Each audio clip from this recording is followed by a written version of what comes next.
Welcome to Stock Fundamentals Criteria, where we focus on clarity before capital. This is day 3 of our 42-day structured investor journey.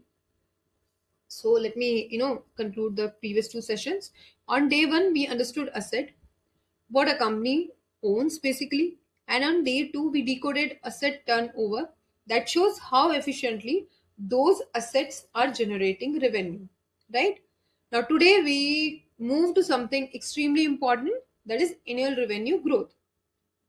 Why it is important? Because no matter how long a balance sheet looks, if revenue is not growing sustainably, long term wealth creation becomes a bit difficult, right? Revenue growth is the starting signal of business momentum. Now, let us understand it deeply, but in very simple terms.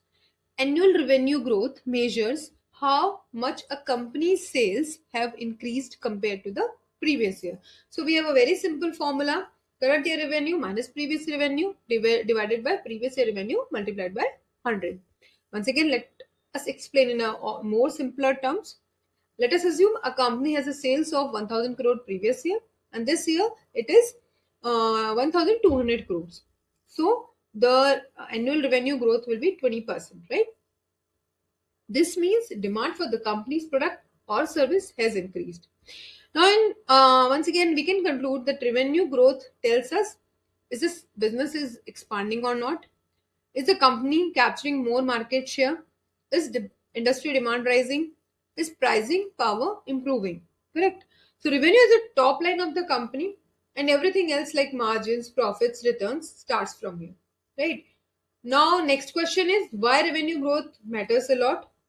Again, we will understand it by taking an example. Imagine we have two companies, company A and company B. Now, company A shown revenue has been flat revenue, right? No increasing, a flat revenue from last 5 years, right? And company B is showing a revenue growth of 15% per year consistently. So even before checking the profits of the company, we can easily conclude that company B is more promising as compared to company A. So now revenue growth is the fuel of profit growth. Second is market confidence, value re-rating, and long-term share appreciation. Right? Now here is something more important than this, that revenue growth alone does not create wealth. Growth without profitability can destroy the capital. Right?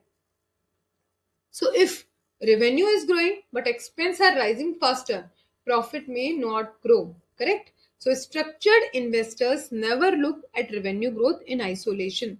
We combine it with margins and return ratios. But as a starting point, revenue growth tells us if the business engine is running. Correct? Now the next question comes, ideal revenue growth range. What is ideal range, right? Again, there is no universal perfect number. Correct?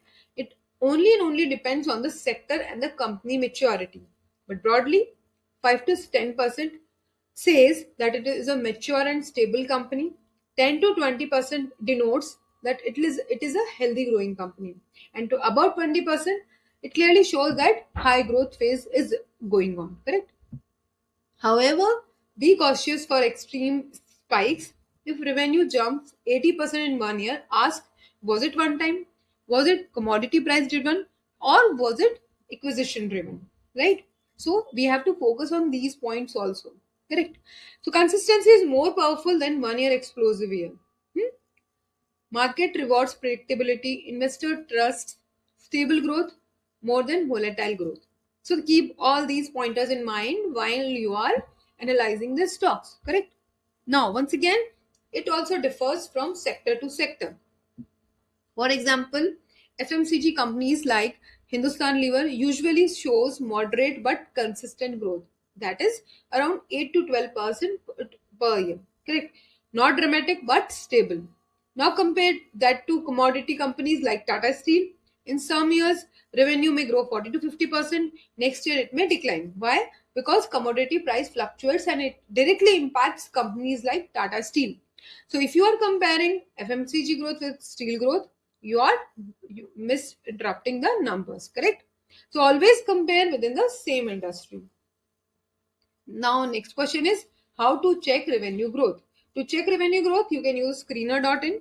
So how to do that? Go to screener.in, then type in the company name, go to profit and loss section, look at the sales column over 5 to 10 years, and observe the consistency, not just last year. Okay, you have to look at last 5 to 10 years at least to compare the growth, right?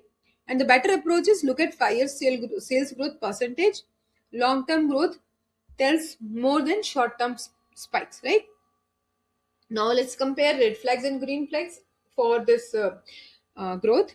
So green signal is revenue growing steadily year on year, revenue growth supported by profit growth, revenue growing faster than industry average, and growth without excessive debt increase. Correct? Second, now red flag. Let's focus on red flags. Revenue declining for multiple years, average volatility revenue patterns, revenue growing but profit shrinking, growth driven only by acquisitions. Very important point to keep in mind while analyzing on the basis of this. Revenue growth shows expansion, but quality of growth determines sustainability. Now, once again, let's connect all the dots. Day, day one, we understood asset shows capacity.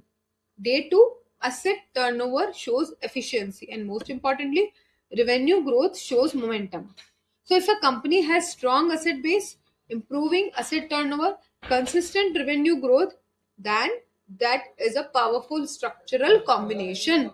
But we are not done right now. Next, we must see whether the revenue converts into profit, because sales are vanity, profits are sanity. On that note, let's conclude today's session. Today, you have learned that annual revenue growth is not just a percentage, it is a signal for business operation. But growth must be consistent, sector adjusted, and supported by profitability. Tomorrow, we move into profitability metrics and start analyzing how much of the revenue actually become earnings. Clarity before capital. See you on day 4. Thank you.